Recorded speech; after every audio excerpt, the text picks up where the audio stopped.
My name is Julie Pearson, Little Thunder. Today is Thursday, October 9th, 2014, and I'm interviewing Ken Bonds in Oklahoma City for the Oklahoma Native Artists Project sponsored by Oklahoma Oral History Research Program at OSU. We're at Ken's office with the firm Wells Nelson. Mr. Bonds, I understand you've had an outstanding business career managing investment accounts. Your wife, Jerry, tells me that you are her announcer for her KOSU radio show because of your wonderful broadcasting voice. But I'm especially interested in your support for Native art in the state, and particularly your involvement with the Red Earth Indian Arts Festival. Thank you for taking the time to speak with me. Delighted to be with you, Julie. Where were you born and where did you grow up? I was born in Kirkland, Texas, out in West Texas near Childress, and this was in the Depression, of course, and things were tough. My dad was a farmer, and we lived there about 3 or 4 years, and moved to Colorado, where he had a job in the prison at Canyon City. Few years there, and in the mid-30s we moved to Folsom, southeast Oklahoma, where I really grew up. Later on moved to Ardmore, Oklahoma. That's where I finished high school and got the banking business at the First National of Ardmore. What kind of presence did art have in your home growing up? Well, very little, because my parents were very poor, and back in those years, survival was the main impetus for the family life. But my mother was part Cherokee. We're not sure how much, but had to be nearly 3/8 to a half Cherokee. And art forms were very important to all that family, the Hill family. For example, my mother and some of her sisters would do quilting in the fall and winter. They would put quilt tops in art forms, I'm sure that you've seen many of them, that were just absolutely beautiful. And they all seemed to have talent for color and combinations of colors that were just beautiful. So in that primitive form, it's been with me ever since I was born. How about Native cultures a little bit? Were you around? Oh yes. Where I grew up, especially down in southeast Oklahoma, is, as you very well know, is Indian country. And it's kind of strange because my family, we don't know for sure what our blood level is. And when my mom was, she was getting old and in her early 90s, this is after Red Earth was started, and she was awfully interested in that and my role in it. And I asked her, I said, Mom, why didn't you all sign up for the Dawes Commission and go through that process? And she said, well, Ken, when I was a girl in southeast Oklahoma, you didn't go around bragging about being Indian back then.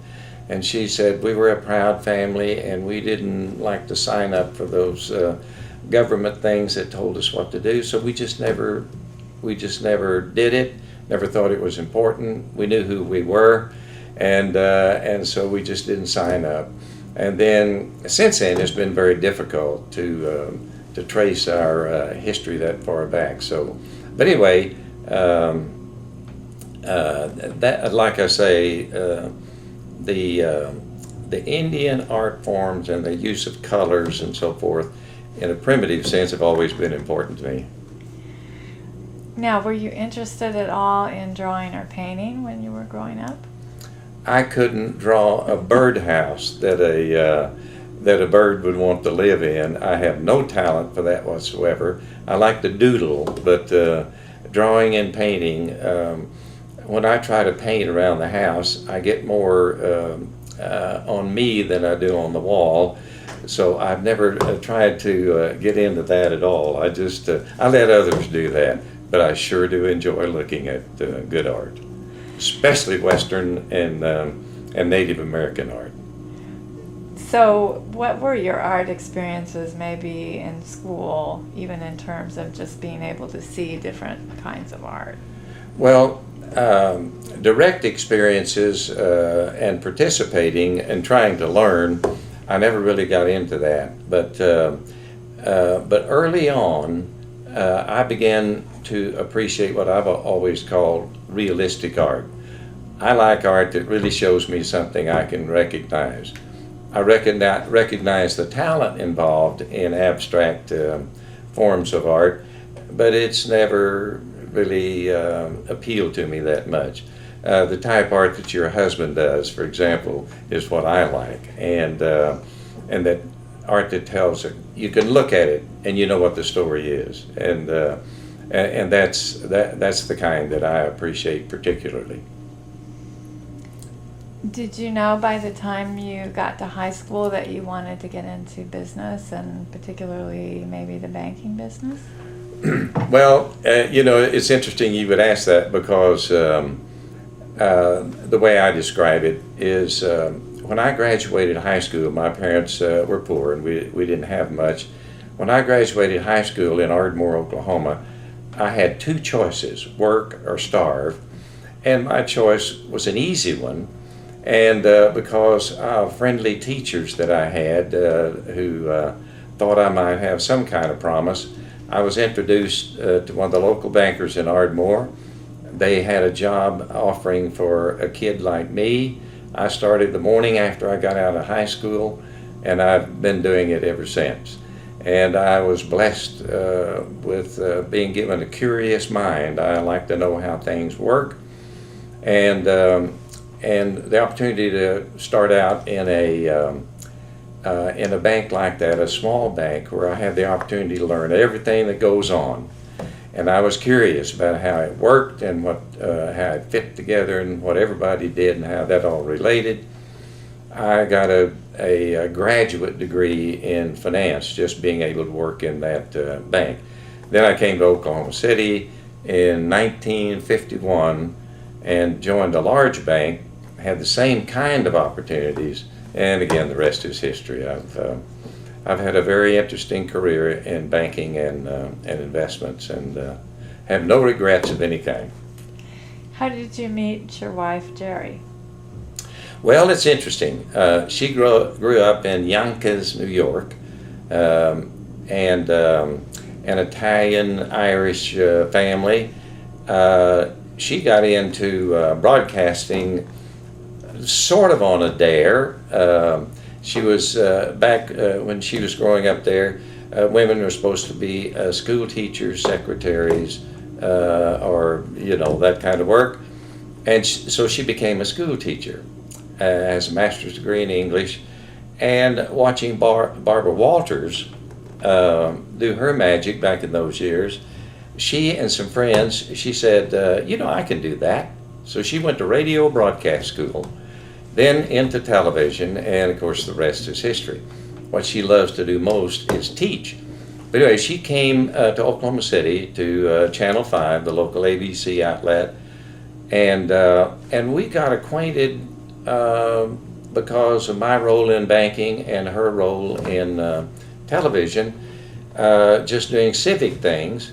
And a number of years after our marriages that we were in at the time ended, she and I got together, and that was 25 years ago, and we've had a great run from then. She's the best thing that ever happened to me, and we just get along great. And she now has her own radio show, and as you mentioned, I have the pleasure of being her very high-priced announcer, as you can imagine. When you're starting a career, especially after a move, for example, your move to Oklahoma City, sometimes it's all-consuming at first. I was wondering how soon it was before you got involved in kind of the civic life of Oklahoma City. Well, that is interesting, because as I grew in the banking business and my job, I got more important jobs as the years went by. A part of that job, which I was happy about, was that you began to feel a responsibility to be involved in the community. We taught in banking that we make a decent living in this community, and it's our job to put something back. And we were not dictated what we should get into, but find something of interest to us And it wasn't long till I was on a whole bunch of, not a whole bunch, but a number of boards of nonprofits in Oklahoma City. And of course, a major responsibility was to be involved in the Chamber of Commerce, which is a direct link to the way Red Earth got formed, which we'll probably talk about later. But it was as a part of that responsibility and my own urge to be involved and to make good things happen, because I got to learn from some business leaders in this town that I got to know well and became very good friends with, and I looked up to them.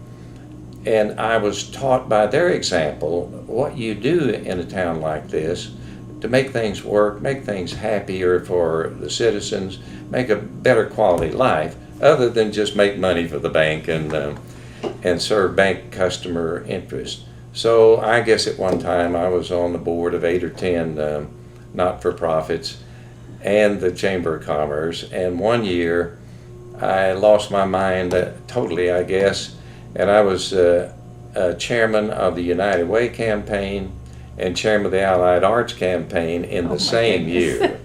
That was that's how I got all this gray hair. That and raising 4 daughters is the cause of all that.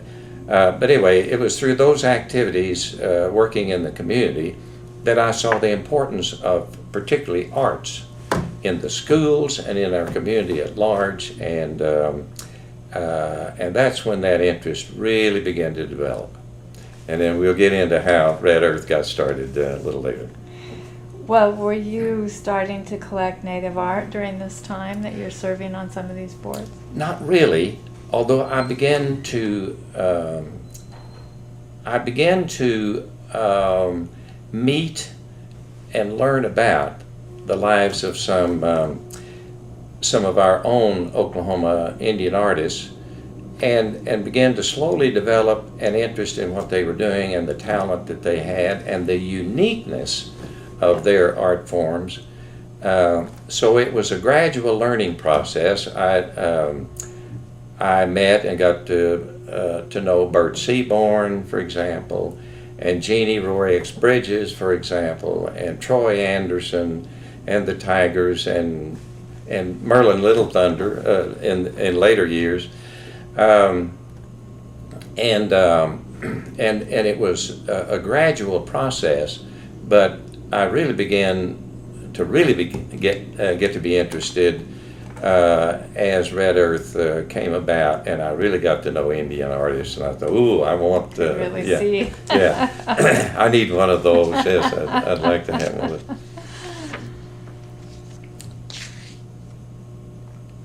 So let's talk about how you and I understand that you and Justice Kauger have been dubbed sort of the father and mother of Red Earth. Yeah. How did you two meet each other? Well, we met similar in a similar way to what Jerry and I did. We worked together we were on the Lyric Theater board together for several years, way back there, and we developed a friendship. I've always wanted to be around people who were a lot smarter than I was and who knew a lot more than I did. And I have to say that wasn't very difficult. I could learn from a lot of people. But anyway, we just developed a friendship, and we sort of fell into the habit of having lunch together 3 or 4 times a year and solving world problems and just having a fun friendship together.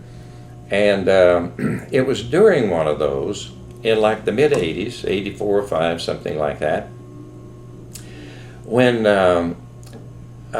we were talking at lunch that day, that isn't it a shame that some of our great Native American artists who live right here, known to her and to me, because as you know, she had a number, and does, friendships with our great Native American artists.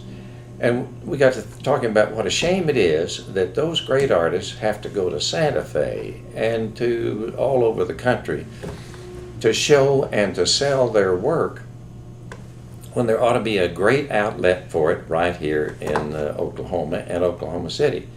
And that was the germinating idea behind the Red Earth Festival. Now there's another key ingredient that caused it to happen that relates to cowboys and Indians. And again, I already mentioned that I was active in the Chamber of Commerce at the time.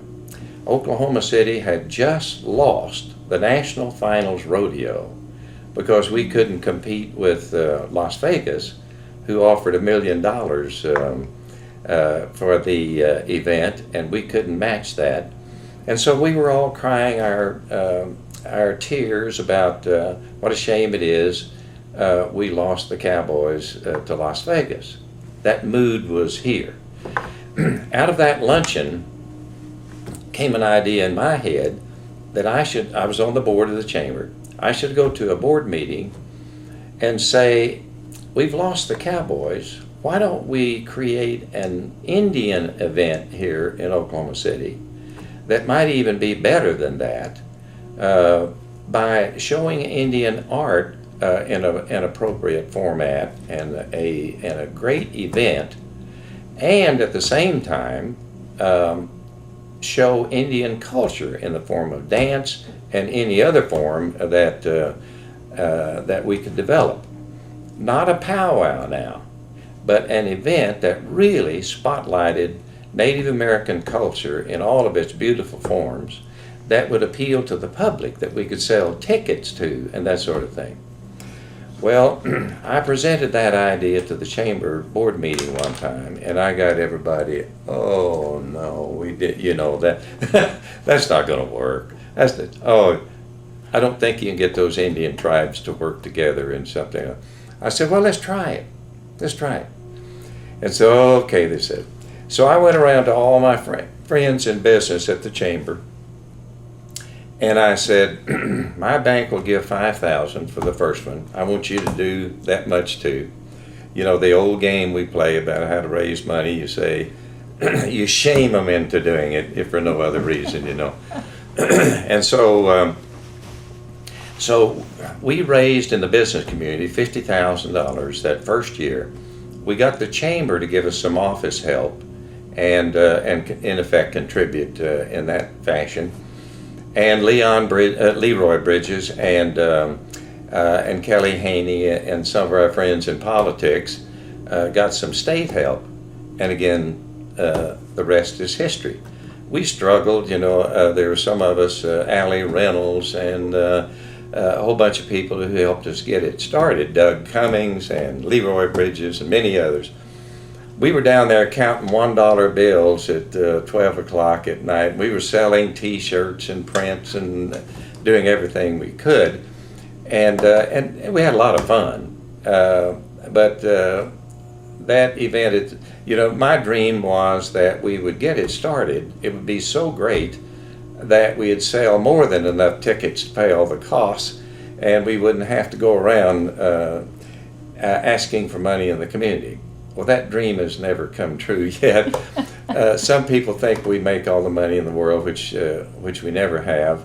But the event, as you know, is one of the best in the country. It has a life of its own, and you can imagine how proud I am to be Justice Kauger's partner in the formation of that. She of course was a key to making it happen because of the idea to start with. As well as Justice Kauger, as you may know, is very hard to say no to, and she used her influence in many ways to help us to get started and help the event to become what it is now. A long answer to your question, but as you can tell, there are a number of kind of weird events that had to come together to make the idea germinate and then develop into what it has become, and to be able to create a venue where our great artists could show their work, could sell it, and again, one of the more interesting things to me is very quickly we began to get media attention from France, from Japan. The Japanese love Indians and cowboys, as you know, and Europe. After about the second or third year, we began to get back 4-color articles from French magazines, from German magazines, British magazines, about what a great event this is. As you know, it's a photographer's dream for sure. Right. So this whole process of preparing the groundwork didn't take much more than a year. Red Earth started in '79, right? Was that the first year? No, let's see, we're 20, the next one will be 29 years old. So that would have been in the 80s. 80s, Yeah, 1980 maybe. Yeah, like the 80s. Well, again, it was a struggle from year one because, first of all, But within that year, you had the festival. Oh yes. Okay. Yeah, That's the what first- I wanted to. The first Amazing. year we got it off the ground, and I don't know how. Some of us look back and say it must have been divine intervention, because there's no other way you can. There's no other way you can really explain that it happened. Yeah, and I think there was a sense from the kind of the vendors that first year. It was very exciting, but you didn't exactly feel like every merchant was behind it. That was a kind of palpable feeling down here downtown. So I just, it's amazing that you were able to, Oh yes, we persuade everybody to we come on board. kind of worried or concerned for years that the whole business of Indians, Indian history, Indian culture is so taken for granted still in the state of Oklahoma. I mean, so what? I mean, that's how we got started here.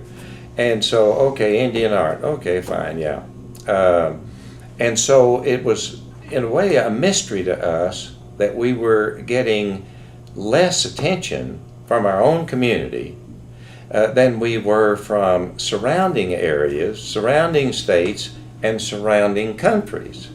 That was a surprise to us early on. I remember in some of my, with some of my old golf cronies at the Oklahoma City Country Club, after the first, second, third, and fourth year, I'd say, "Have you guys been to Red Earth yet?" And they'd say, "What? Red what?" And these are guys who were interested in the community as I was. And so it took years for it to earn its spot in the community. And sure, artists said, when they would sell a picture, it'd be somebody from, Dallas or Houston or somewhere, not somebody from Oklahoma City or Norman or Edmond. And we all wondered about that. But then again, it had to come out of what I say. We've always taken Indians and Indian culture for granted here. So how does it become new and something really to go see, to go buy a ticket and see? Right. Did I don't know if from Jerry's position, did she do a little interviewing to sort of publicize the event, or was there anything she? Jerry became, again, for a northeastern girl who didn't even know where Oklahoma was until they brought her out here for a television job. She quickly fell in love with Oklahomans, with Indians, because she knew if she was going to get together with me, there would be some Indian influences here and there. But she fell in love with this country, with its people, and especially with Native American art and history and culture. And she, in her professional life, has been one of our greatest fans of the event and what we were trying to do. I remember when she did her weekly television interview show at OETA, and when she was still with Channel 5, every year she would interview. The first year she did this at OETA, Justice Kauger and yours truly were interviewees on that program. She's had a program about Red Earth on television and radio every year since. And if we've got a better fan, I don't know who it would be. That's great. I wonder, so you've sort of given us an insight into all the hard work even after the event was over. It was a labor of love, by the yes. way. It was a labor of love. Do you remember any special moments or highlights when everything started? Because of course there was the opening and the parade, and I don't know if you have any funny stories you might want to share about that first. Well, some of the funny stories from an insider's viewpoint would be, and I failed to mention Phil Lujan. Phil is with the University of Oklahoma, as you know, in their Native American history program down there. But he was also one of our very first worker bees. And I remember some of the funny things about the event. We wanted to keep it pure, you know. You can't bring Japanese, Mexican, Chinese stuff into this event.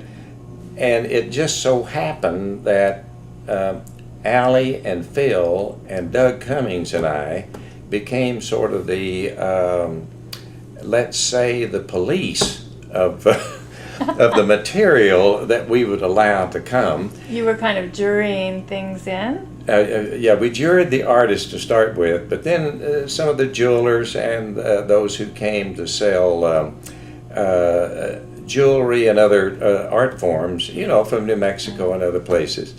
Once in a while, maybe a little, certainly non-Native American material would show up in their booths, and we would go around and explain to them very quickly the advantage to them of getting that back in the trunk of their car. And so we had some interesting events there. But just, again, looking back on the early history, those late night counting money events, counting t-shirts, you know, just doing all the grunt stuff that an event like that takes. Of course, we've got an army of volunteers now that do all that, and it's much more organized. We weren't that organized in the early years, but we had a lot of fun. Somehow we all sensed that we were a part of something really very valuable, and that we had an opportunity to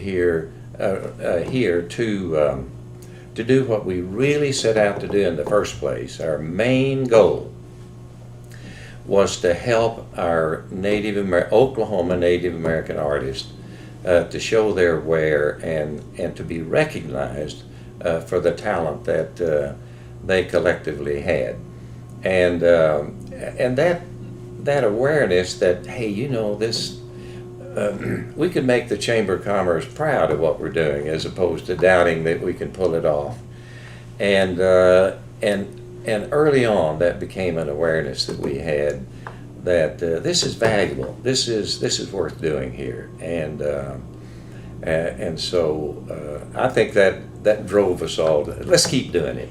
Let's keep using up our friendships around town and to raise money. and I remember one of my great friends was Jim Harlow, who was CEO of Oklahoma Gas and Electric Company at the time. And of course, he, like me, was active on the chamber board, and we worked with and against each other at every fundraising effort in the city. So we knew each other well.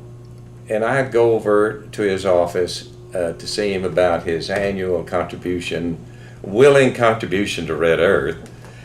And he would say to his secretary, okay, let Bonds in here. He's got his red dirt project that he wants me to give some money to. So all that went on in the background during all those years. And it was fun, but it was hard work too. Some of those guys dreaded coming to see me, but it was in the same spirit that they dreaded me coming to see them when it was United Way time and all that. But it became my red dirt project. You know.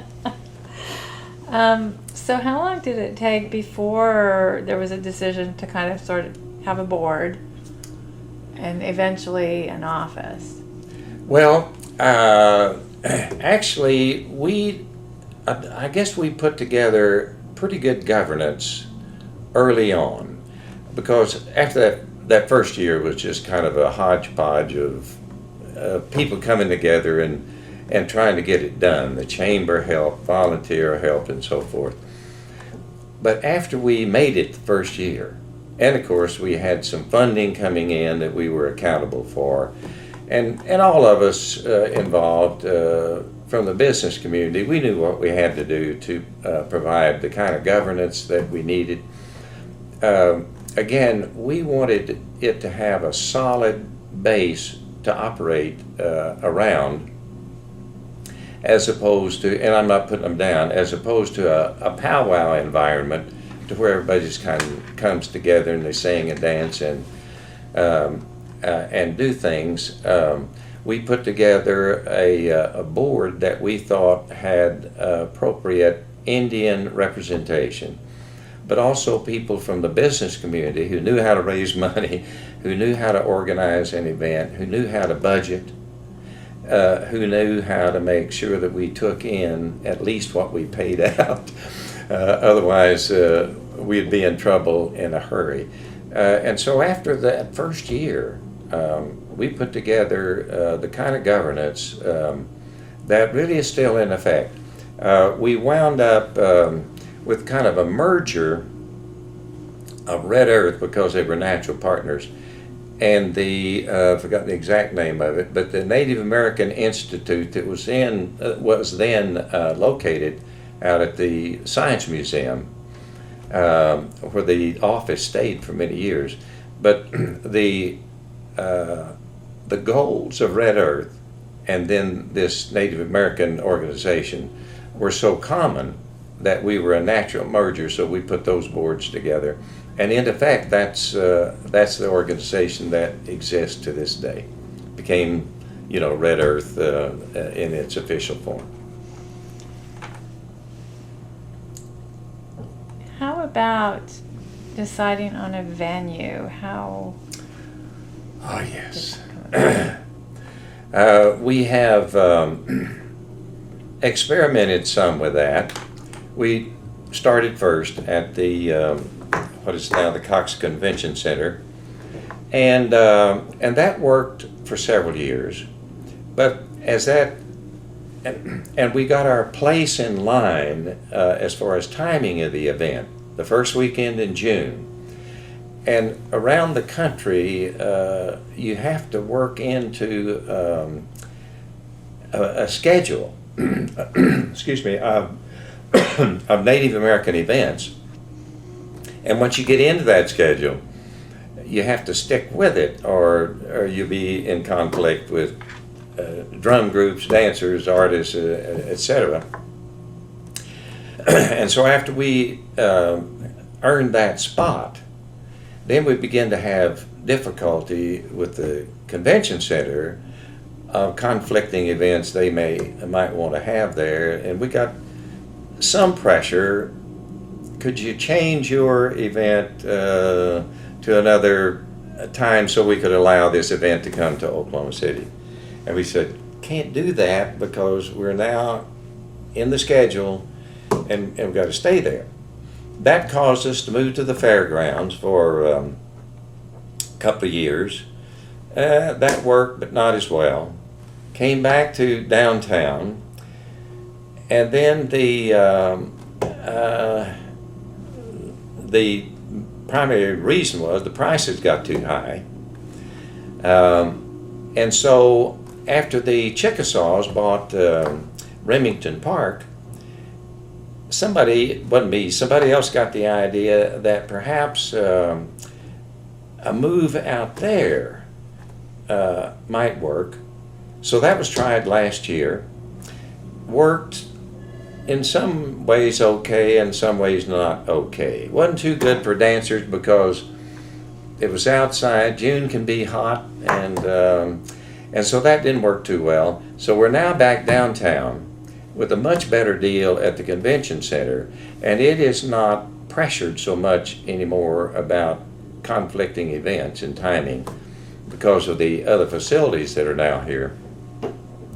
And pricing is now better there than it was.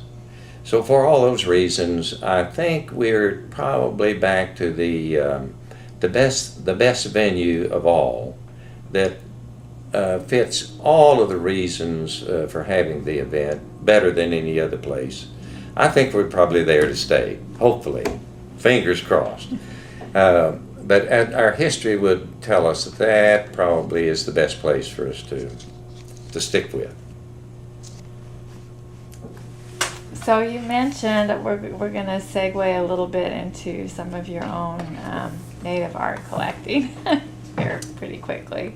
But I did want to ask too about a couple of things, how the festival, not just in terms of venues, but how it changed sort of from the 80s to the 90s, maybe some general statements, and then from the 90s to the 2000s.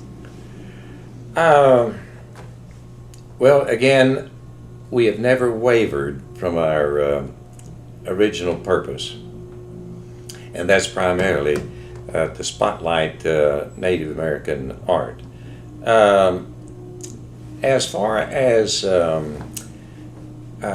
changes, I guess the more significant change that the board and the leadership have developed over the years has been an urge to move the nature of the art exhibited and sold to original works, as opposed to, well, let me back up a little bit. Indian artists over the years, through technology, have learned to convert their work into other forms that are more available and affordable to the general public, in the form of, tiles and prints of all kinds, and tiles on box gadgets and things, so that they can sell their art to people who can't afford an original, and so there was some strains involved in that process that I've always been on the side of. My view has always been, I don't know a lot of really rich Native American artists. And so my urge is to do everything we can to help them improve their financial status as they develop their art form. And so an old banker, bottom line guy like me, that's the attitude I would take. Within reason now, we don't want them selling junk, but within reason, let's let them display their art in any fashion they can that's classy, but yet let them distribute their art to more and more people who will fall in love with what they do. And as I say, there have been some stresses along that line, and I suppose I'd have to say the nature of the art allowed has tended to go more toward the what I call the art museum forms, that is, originals and quasi-original artwork, and again there are arguments on both sides as to how you do that. But I'd say that's been the primary change. We've lost some artists who don't come because they can't sell the full array of what they produce. And others, I guess, who are glad about it, who are more popular and can sell their work. So that's probably developing, and over time will probably come more, I hope, back to the middle of the road where, like I say, until all of our artists are really rich, I'd like to see them prosper in any way they can, that's within reason. How about when the 1990 Indian Arts and Crafts Act was passed? Do you remember some of those discussions and how Red Earth worked out? And what's Native American and what isn't? Yeah, and that too has, as most things do, there are arguments on both sides. See, if I were a great Native American artist, which I'm not, but if I were, like Bert Seaborn, like Jeannie Rorex Bridges, like Troy Anderson, I believe, and others that I can't think of at the moment, they can't say that their original art is Native American because they cannot prove with a card arising from the Dawes Commission that they are in fact what they say. They know who they are. Everybody else knows who they are. But if I were a great artist, I couldn't say I've got to go around the horn to describe who I am and the nature of what I produce. I think that law, I guess, is primarily back to your question. It's like a lot of other things. It had a good idea.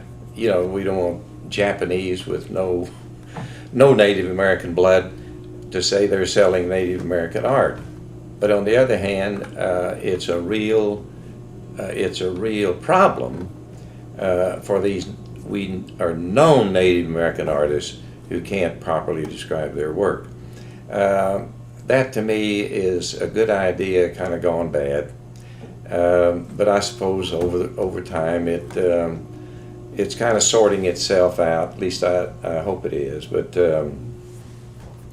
I wish we could change it, frankly, to allow some other kind of compromise that would be fair to everyone. I know I am part Cherokee, but I can't prove it, and that's the fix that some of the others are in as well. Mm-hmm. What about the decision to have permanent staff and a permanent office? Well, again, it's because the idea got such solid feet under it, and the Native American Museum that we in effect merged with began to collect items that were valuable, so that we had the beginnings of a museum for full-time display, along with the energy of the annual event called Red Earth. And so staffing became important, and then we developed attraction as a Native American museum as more and more tourists come to Oklahoma and to Oklahoma City. And what do they want to see when they come to Oklahoma? They want to see cowboys, and they want to see Indians and Indian art and so forth. We were at the Science Museum for many years, but as Oklahoma City downtown has been reborn, it became smart. I wish I had developed the idea myself to bring our visibility downtown, and of course we're now over here in the plaza next to the Skirvin, next to the Chase Bank, and with great visibility, and of course that's been a wonderful thing for Red Earth and the Red Earth Museum. That'll just get better, and especially get better since they have actually redone that building over there and made it much more attractive, and much more attractive to visitors to come in and see Red Earth. That's one of our better moves. We are there to stay. We'll be a factor from now on in what we present to visitors to Oklahoma and Oklahoma City, for sure. We'll be one of the, I think we're the best, but we're certainly one of the more attractive ones for sure. And does part of the funding for that come from the festival then? Well, yes, the funding sources for the museum, they charge small amounts for admittance on occasion, and they have some forms of ongoing revenue. But again, the museum and the event still require subsidies from the community and from the state of Oklahoma. Again, the state can certainly afford to support it, because of all the tourist traffic that comes to Oklahoma just because of it, or certainly as one of the reasons to come here. So funding for the museum and the event comes from all kinds of sources, but primarily subsidized funding by the community, State Arts Council, and then of course the ticket sales from the event and artist booth fees, et cetera, et cetera. Not nearly enough, you know. We'd like to have $10 million in endowment funds to help us, but again, it's the kind of thing, the museum and the event probably never should get to be self-supporting, because it is so deserving of public support because of all that it represents. I'm not embarrassed anymore to ask people to give it money, you know, to make it happen. I never was embarrassed, but I'm sure not anymore. You've kind of explained that while you quickly saw the value of promoting Native art and got people on board, you weren't doing quite so much collecting yourself, but it then began a little bit when the Red Earth Festival started. Oh, yeah. So, yeah. Did you and Jerry, can you talk to me, because we'll talk a little bit about what you like and what you've collected. Did you and Jerry both look at the same time? Did you have different tastes? How did that work out? Well, you know, that's a good question, because we do have, as you might expect, somewhat different tastes. But we both like, well, I hate to use names because I'll leave out some of the favorites, but we've already talked about Jeannie Rorex Bridges, who is not only one of our favorite artists, but she and Jay are close personal friends as well. For many years, when they came to Red Earth, they stayed at our house, and we were delighted to have them. Jerry has always been attracted, as I have, to Jeannie's form of showing strong, positive Cherokee women. And as well, many people don't realize this, but I suppose of all the tribes, women in Cherokee history were important. Not that they weren't in other tribes, but in, you know, they kind of ran the teepee in Cherokee history, and Jeannie, in her unique way, has shown Cherokee women for what they were: strong, powerful, talented, you know, and we like that. And of course, I fall in love with her barns. I just love her barn scenes, and we have I don't know, maybe 5 or 6 originals of some of her women things, but also her barns. I have one in my office that you probably saw, and then of course we, as a kind of an interesting contrast, we love Ben Harjo's things. You saw the great Ben Harjo, colorful. Ben, like my mom and her sisters putting quilts, quilt tops together. Ben has an absolutely fascinating talent of combining colors in ways that few can. Again, not the descriptive, realist kind of art that I'm most attracted to, but in a very attractive sort of way. Now, your own husband, for example, does some work that I'm just fascinated by. You look at one of his scenes, and you know what the story is. It'll grab you when you see it. Troy Anderson and the work that he does is a favorite. We were talking about Native American artists being allowed to sell reproductions of their work in all kinds of forms. For example, on the front of my car, I have a license plate of one of Troy's beautiful Indian women. It's a license plate on the front of my car. I don't feel I'm degrading Troy's brilliant artwork by having that there. I like for people to ask me, that's really pretty, who did that?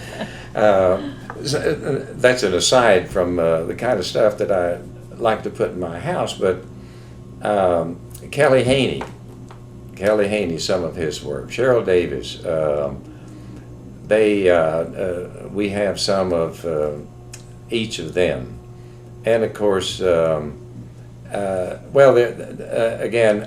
I regret starting to go into names so much because I'll automatically leave out a whole bunch. I like them all, frankly. I like the Tigers. Dana Tiger does beautiful work. One of my daughters is just crazy about her art form, and again, I think that's why our event is so popular, because you line up our Native American artists in about 5 or 6 rows and show their work. You gotta get people walking up and down saying, "Wow, isn't that something? That's great."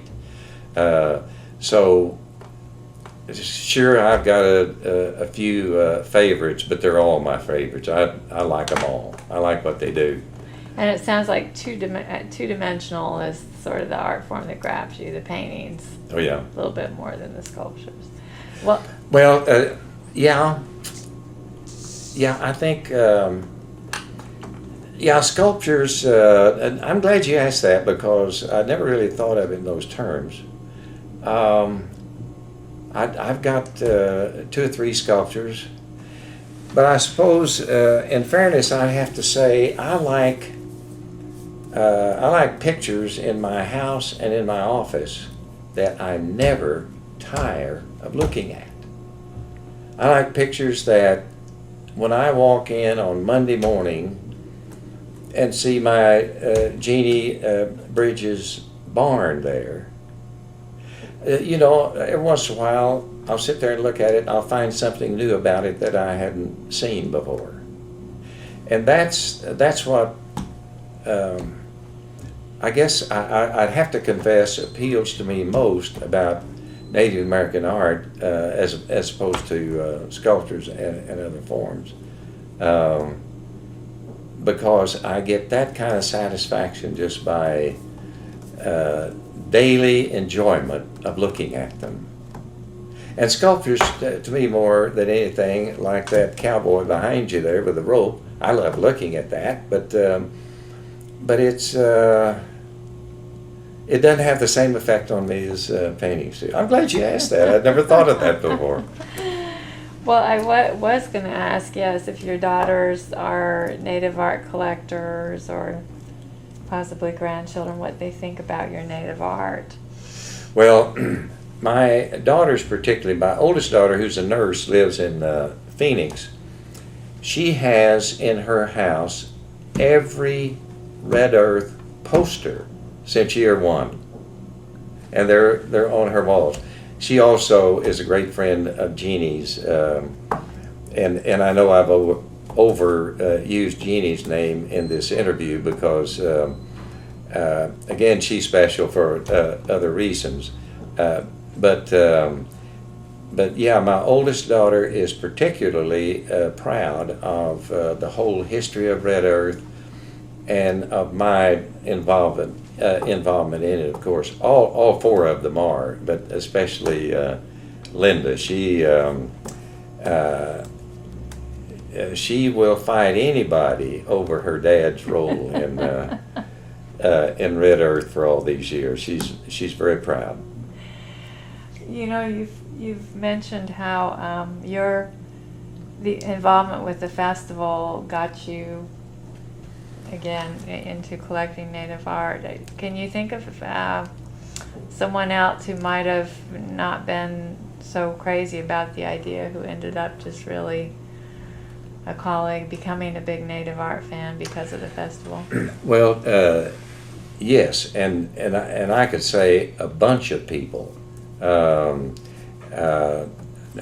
I don't want to start naming names because I'll leave out a bunch, but that has been one of the more fascinating results here. of people who have become aware, again, going past that that taking for granted Indians and Indian history. There have been a lot of ahas. Hey, you know, these people are good, and they are good for our town. They're good for our state. It's good for our image, for people to know in a much more graphic way that these people are from Oklahoma. They learned their art here, and they're a reason for us to be proud of them. Lots of ahas. I can think of one who happens to be a close friend and one of my doctors. He and his wife, as far as I know, before had no particular interest in Indian art, have become avid volunteers for the event. Now here's a busy doctor. I've seen him at the Red Earth event, he and his wife both selling t-shirts and prints, you know. And they are examples of people who have had a major turnaround in their attitude toward the value of Indian art. And that too is a very good question. I'm glad you asked. I hadn't thought particularly of that result right here in our town. What do you see as the future for the Red Earth Festival? I see it getting bigger and better for several reasons. Like any event like that, it grows in quality every year. The awareness of its value grows every year, probably slower than I would like to have seen, but nevertheless there. But it will also benefit from the absolute rebirth of this city and the state of Oklahoma, but particularly Oklahoma City, where I-35 and I-40 cross. Tourism, the awareness of the quality of life here. We're getting articles in the Wall Street Journal now about how young people in the East and all over the country are saying, hey, Oklahoma City is a great place to live. And you know, that's not going to stop. That's going to get better and it's going to grow. And Red Earth has to be a beneficiary of that growing attitude that this is a great place. There's a lot to offer here. And one of the things this area has to offer that nobody in the world can, and that is its abundance of talented Native American artists who have art forms that you will find nowhere else in the world. Do I sound like the Chamber of Commerce with that? But Red Earth has to be a beneficiary of the rebirth of this area. Right. Well, is there anything else you'd like to discuss before I think we're going to take a look at a couple of the tigers since they're in here and that they are yours. I would only like to summarize my own experience with Red Earth as the pride that I have, particularly in my partner Justice Kauger, for the contribution that she made to get it started, and throughout the 29 years that, or 28 years that the event itself has been underway, but just the pride in seeing the event listed in the National Geographic, for example, and publications everywhere, and seeing business people come through here, like a major Coca-Cola executive came through here and spent a couple of years, and he became a Red Earth fan while he was here. Not only the whole area, his company looks to this area as a great growth area, but the quality of life thing is very important to them. And he particularly notes that Red Earth is just an example of the uniqueness of this area. And just to, from my vantage point now, I'm now an elder, which means I'm an old guy in the hierarchy of Red Earth, which means nobody pays attention to what you think anymore. And being in that category, I can look back with nothing but pride in having a small role in getting it started. And I guess the only regret I would have is that we didn't do it a lot sooner than we did, because it deserved to have life. It just took kind of an accidental conversation between two people at lunch to get the idea to germinate and to take off. And again, the only regret I have is we didn't start it 20 years sooner, you know. Well, how big is your volunteer force now? That might be a good way to summarize the growth. I don't know an exact number, Julie. I would have to put it in hundreds for sure.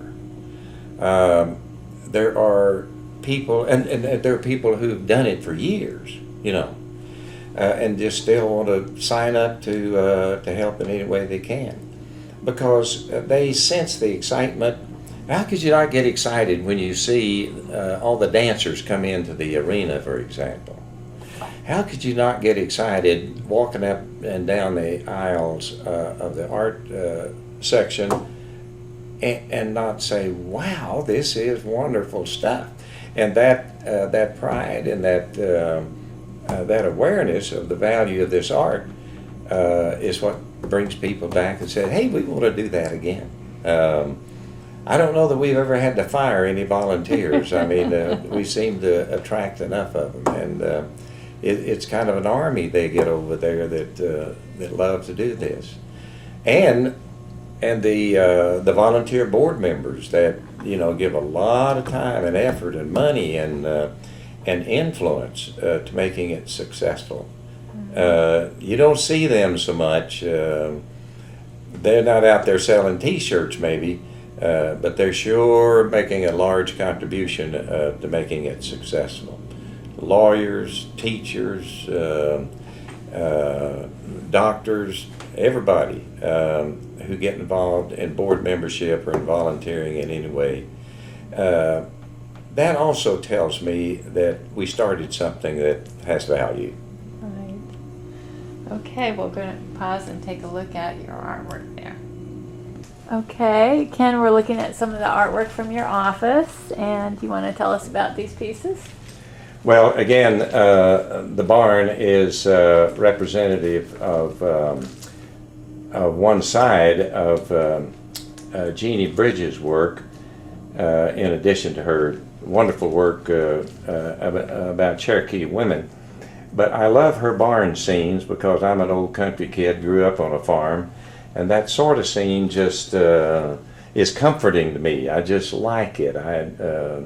As I said earlier, I never get tired of looking at a scene like that. And every day when I look at it 3 or 4 times at least, I just get very much pleasure out of kind of putting myself there with jeans and boots on, and maybe going in there and saddling the horse and go riding around the meadow there for an hour or so to get my thoughts together. And then I think the contrast of this Ben Harjo piece is an example of, I wouldn't say my favorite art form, because my favorite art form is like the barn, but this is a favorite of mine because I think Ben not only is a great friend and a wonderful guy, but I think he is one of the most talented artists in the country that I've ever seen, who puts colors together in absolutely fascinating ways and depicts scenes in his unique format that just are very pleasing and very, very appealing. I just think Ben is one of the best, and I love having one of his pieces in my office that I can look at every day. Well, thank you very much for your time today, Ken. Oh, you're very welcome.